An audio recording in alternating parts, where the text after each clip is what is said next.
Vamos a presentar sobre el neurocráneo y el viscerocráneo. Somos de la Universidad Regional Autónoma de los Andes en la carrera de odontología en el curso de primero B. Los integrantes son María José Lema, Melanie Méndez, Brittany Criollo, Diana González, Micaela Narváez, Tamia Erazo, Dayana Benavides y mi persona Karen Terán. Hola, mi nombre es María José Lema. Yo te voy a dar a conocer en cómo se divide el cráneo. El cráneo se divide en viscerocráneo y en neurocráneo. En viscerocráneo encontramos 14 huesos y en el neurocráneo encontramos 8 huesos. A continuación, daremos a conocer los huesos del neurocráneo, que son 8, donde daremos a conocer los huesos pares e impares.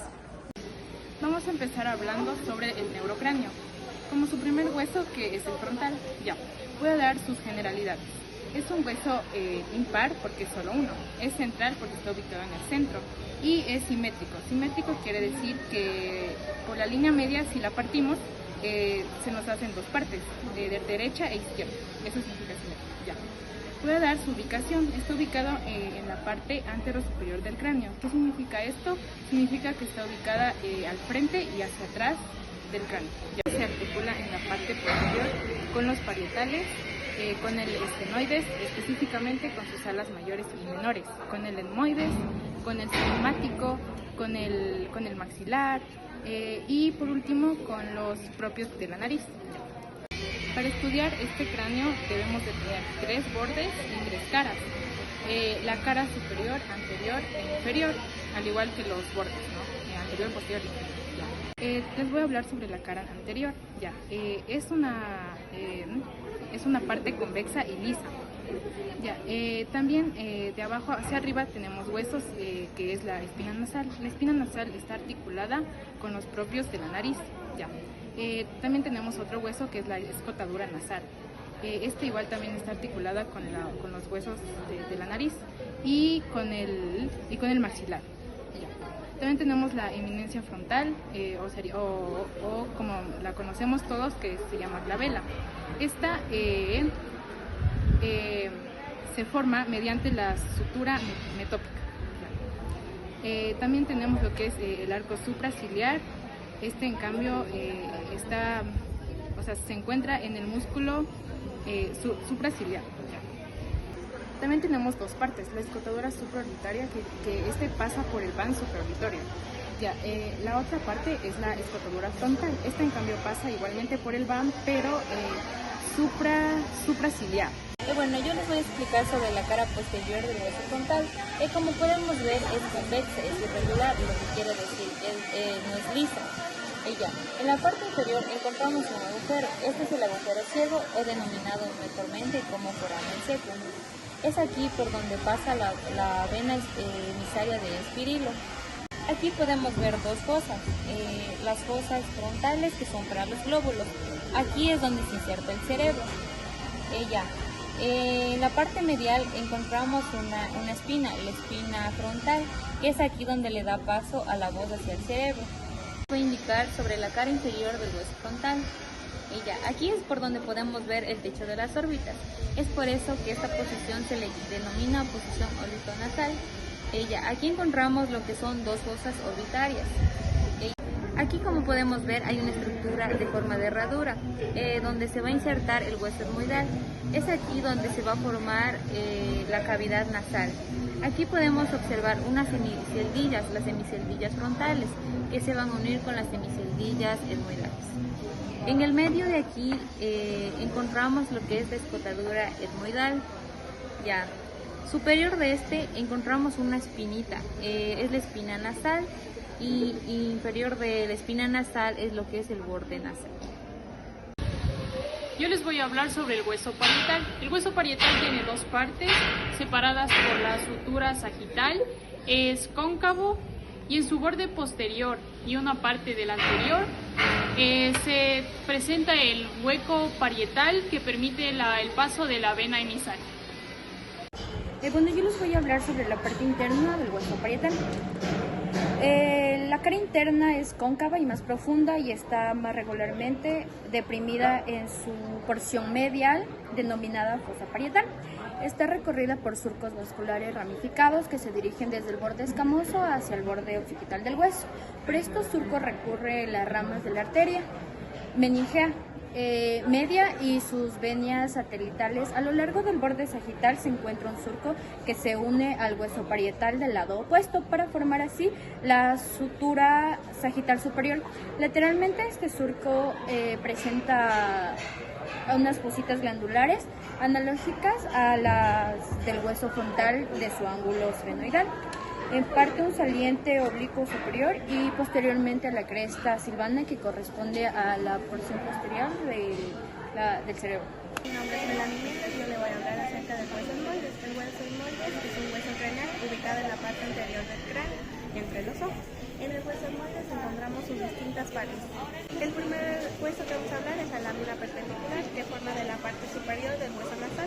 Es la encargada de separar a las fosas nasales. Vamos a hablar ahora sí de la lámina cuneiforme. Es una fina placa horizontal que forma parte del techo de la cavidad nasal.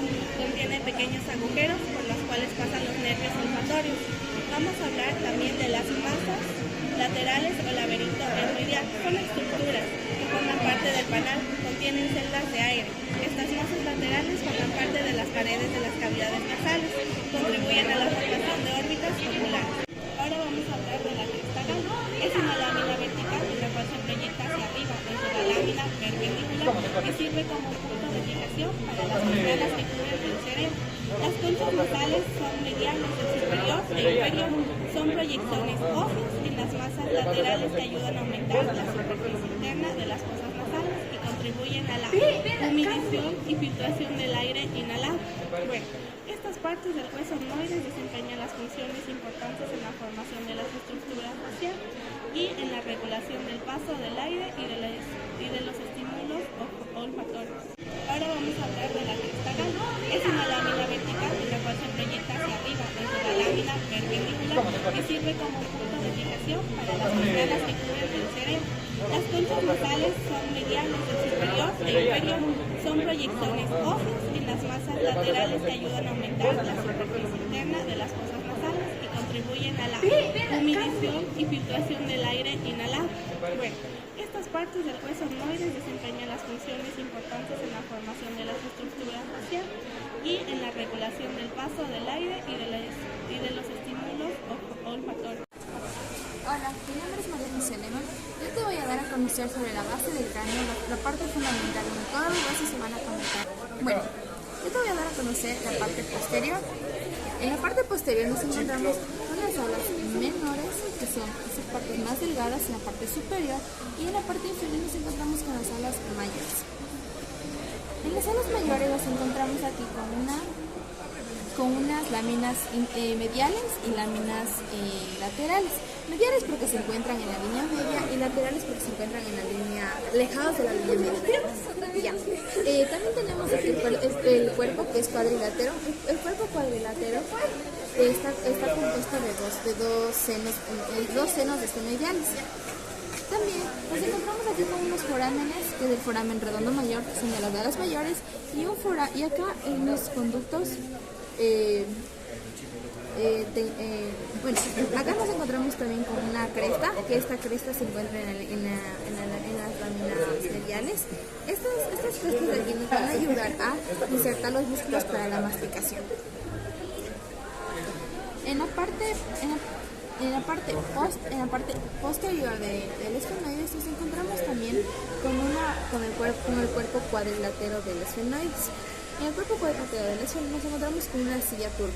Esta silla turca tiene una forma cóncava, donde aquí se va a insertar la glándula hipoficiaria. Aquí se va a remar la glándula hipoficiaria. Y acá en estos forámenes de aquí que podemos observar, en los forámenes se van a encontrar los forámenes orbitarios. Aquí nos encontramos con dos forámenes más en las alas mayores. En las alas mayores estos forámenes es el foramen oval y el foramen espinoso. El espinoso es el más chiquito. Igual de la misma manera en la parte de acá nos encontramos con el foramen oval y el foramen espinoso. También les puedo hablar que el esfenoides. El esfenoides forma una parte fundamental de nuestro cerebro, ya que se encuentra en la parte base de nuestro cráneo, donde aquí van a estar conectados el hueso temporal, hueso occipital, hueso frontal y todos los huesos esfenoides en esencial, ya que aquí va a formar los forámenes orbitarios. Muchas gracias. Hola, mi nombre es Micaela Nervaez y yo les voy a hablar del hueso temporal. El hueso temporal es un hueso par irregular que se encuentra ubicado en las partes laterales del cráneo. Este hueso contiene tres porciones: la porción mastoidea, la porción escamosa y la porción petrosa, que se puede entrar en la cara interna. Como ya dije, el hueso temporal contiene dos caras, la cara externa y la cara interna. En la cara externa podemos encontrar en la porción mastoidea el apófisis mastoideo, que sirve para la articulación de algunos músculos del cuerpo. También encontramos una apófisis estiloide que se forma en la esclerótica. También hay una fosa mandibular que ahí se articula la mandíbula mediante la articulación temporomandibular. También encontramos una apófisis automática. En la cara externa encontramos aquí ese es el conducto carotídeo, ya es importante, y también el conducto auditivo interno. En sus bordes, en la cara lateral, podemos observar que el borde escamoso se articula con el hueso parietal y en cambio el borde mastoideo se articula con el hueso occipital. Estas serían todas las finalidades del hueso temporal. Gracias. Mi nombre es Rita Miquioyo y les voy a hablar del hueso occipital. El hueso occipital se encuentra ubicado en la porción media posterior e inferior del cráneo. Este hueso en su porción inferior se encuentra atravesado por un ancho orificio denominado agujero magno. Este orificio mide 35 milímetros de anterior a posterior y 30 milímetros en sentido transversal. Este orificio comunica la cavidad craneal y el conducto vertebral y da paso a la médula oblongada y a las arterias vertebrales. Como podemos observar, el hueso occipital se divide en cuatro porciones, que son una porción anterior, denominada porción basilar, dos porciones laterales, denominadas porciones laterales, y finalmente una porción posterior, denominada porción escamosa. La porción basilar, que se encuentra anteriormente, como ya se mencionó, encontramos una superficie lisa y levemente cóncava, que da paso a la médula oblongada. También encontramos a los tubérculos yugulares y al tubérculo faríngeo en la parte externa. También encontramos unas fositas que son unas fositas naviculares, unas fositas faríngea y unas crestas. Una cresta sinostósica y una cresta muscular que sirve para la inserción de músculos. Las porciones laterales se ubican a cada lado del agujero magno. En estas porciones encontramos a los cóndilos occipitales. Estos cóndilos sirven como superficie para que se asiente el atlas y nos permita hacer el movimiento de afirmación con la cabeza. También en el cóndilo, en la parte anterior lateral, encontramos a estos conductos nerviosos hipoclosos y posteriormente encontramos a los conductos continuos. Hacia los lados vamos a tener a las apófisis yugulares. Las apófisis yugulares se conectan con la porción mastoide del hueso temporal.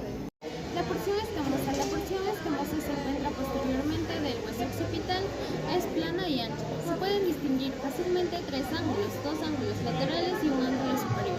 El ángulo superior forma parte de la unión lambda y los dos ángulos laterales forman parte de la unión asterior. En la cara interna podemos observar que el hueso occipital es una superficie cóncava y tiene cuatro fosas. En estas cuatro fosas podemos observar transversalmente al surco occipital, transverso y longitudinalmente al surco sagital, y en esta parte de aquí a la cresta del occipital interna. Estas cuatro fosas tienen nombres. Las dos fosas superiores se llaman cerebrales y las dos fosas inferiores se llaman cerebelosas. Ok, en una cara interna podemos observar una protuberancia llamada protuberancia occipital externa y salen unas líneas nucales superiores. En la parte inferior de la protuberancia occipital externa encontramos a la cresta occipital externa y salen unas líneas nucales inferiores. Yo les voy a hablar sobre el vómer. El vómer es un hueso corto y delgado que tiene forma de triángulo. Se ubica en la parte medial de nuestro rostro y divide la cavidad nasal en derecha e izquierda. También en su borde superior y posterior se articula con el esfenoides y el etmoides, y en su borde posterior e inferior se articula con el maxilar y los palatinos, y en su borde anterior se articula con el cartílago septal. El vómer forma parte del tabique nasal, que al unirse con el etmoides y el cartílago septal se forma el tabique nasal. También tenemos los huesos palatinos. Son dos huesos con forma de L. Forman la porción posterior del paladar duro, parte del piso y paredes laterales de la cavidad nasal, y también una pequeña parte del piso de las órbitas. La parte posterior del paladar duro está formado por las láminas horizontales y los huesos palatinos. Bueno, les voy a hablar sobre los huesos lagrimales. El hueso lagrimal es una lámina ósea cuadrilátera aplanada de lateral a medial, situada en la pared medial de la órbita inmediatamente posterior a la apófisis frontal del maxilar. Presenta dos caras y cuatro bordes. Una cara lateral. La cara lateral está dividida posterior de dos partes, una posterior y una anterior. La parte posterior se sitúa en el mismo plano de la lámina orbitaria. La cara medial es lisa anterior e inferiormente, donde está cubierta por la mucosidad de las cavidades nasales. Es desigual en su parte posterior, donde se articula con la cara anterior del laberinto etmoidal. Presenta además una depresión que corresponde a la cresta lagrimal posterior de la cara lateral. Los bordes. El borde superior se articula con la apófisis orbitaria medial del hueso frontal. El borde inferior con la apófisis lagrimal del cornete nasal inferior. El borde posterior con la lámina orbitaria del hueso etmoides y el cornete lagrimal del maxilar. El borde anterior con el borde posterior de la apófisis frontal del maxilar y el labio anterior del surco lagrimal de este hueso. Voy a indicar sobre los cornetes nasales inferiores. Como podemos ver, es un hueso par. Está insertada en lo que es la porción nasal del maxilar. Esta tiene dos caras, la cara lateral y la cara medial. La cara lateral, mira hacia el tabique nasal. La cara medial cuenta con tres apófisis, lo que es la apófisis anterior, medial y posterior. La anterior se llama apófisis lacrimal, la medial se llama apófisis maxilar y la apófisis posterior se llama apófisis uniforme del etmoidal. En la parte inferior es libre. A continuación yo les voy a hablar sobre la mandíbula. La mandíbula es un hueso, el único hueso móvil del cráneo. La mandíbula contiene porciones. Aquí vemos el cóndilo de la mandíbula, o sea, es la cabeza mandibular. Aquí tenemos la escotadura mandibular. Este es la apófisis coronoides. Aquí tenemos un ángulo mandibular. Esta es la rama mandibular, el cuerpo de la mandíbula y bueno, los alvéolos dentales que sirven para que los dientes se incrusten y se encuentren fijos en la mandíbula. También tenemos unas protuberancias de la mandíbula. Aquí tenemos los forámenes mentonianos, que aquí por el cual circulan vasos y nervios mentonianos. Bueno, la mandíbula se articula mediante la articulación temporomandibular, que esta pues ayuda a que la mandíbula tenga movimiento, pues para poder hablar. Entonces, estas serían las finalidades de la mandíbula. Gracias.